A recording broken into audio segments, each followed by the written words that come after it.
اچھا یار، یہاں پہ میں نے ایک بات پہلے بھی شیئر کی، اب بھی کر رہا ہوں۔ شنگرف کو کیمونار کرنا نیلے اور گندک کی مدد سے کس طریقے سے ممکن ہے؟ یہ کیسے ہو سکتا ہے؟ بالکل ہو سکتا ہے۔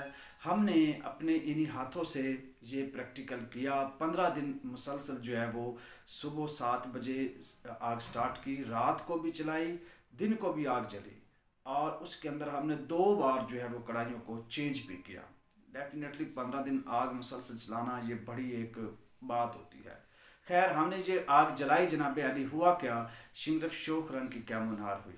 کیا کیا ہم نے رکھی تھی جو کڑھائی ہوتی ہے ریت میں، اس میں 5 انڈوں کے کھول رکھے، ان 5 انڈوں میں 5 5 گرام 4 4 گرام کی شنگرف رکھی، اور اس کو ادھر آپ سائڈ پہ ہم نے کیا کیا، گندک لی اور نیلا لیا، اس کا سفوف بنا لیا، یعنی اس کو گرائنڈ کر لیا، مکسچر تیار کر لیا، اور انڈوں کو بھر دیا۔ نیچے آگ جلائی جناب علی، جب آگ جلائی ہم نے تو ڈیفینیٹلی ہے گندک اور نیلا جو ہے وہ پگھلے گا، پانی بنے گا، اس کے اندر شنگرف پکے گی۔ اچھا، جب وہ ہم دیکھ رہے ہیں کہ جب وہ پانی کم ہوتا تو اوپر سے تھوڑی سی چٹکی چمچ کے ساتھ اور ڈال دیتے ان انڈوں میں، کس کی؟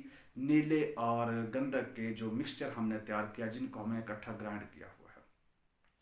15 دن مسلسل کام کرنے کے بعد ہم نے یہ عمل روکا۔ جب روکا تو شنگرف بہترین جو شوخ رنگ کی کیمونار ہوتی ہے، بالکل اس کا ٹیسٹ کیا۔ ٹیسٹ میں نے اب بارہا آپ کو بتایا ہوا ہے کہ وہ آپ کر سکتے ہیں شنگرف پہ، کہ کیمونار چیک کرنے کا کیا طریقہ کار ہوتا ہے۔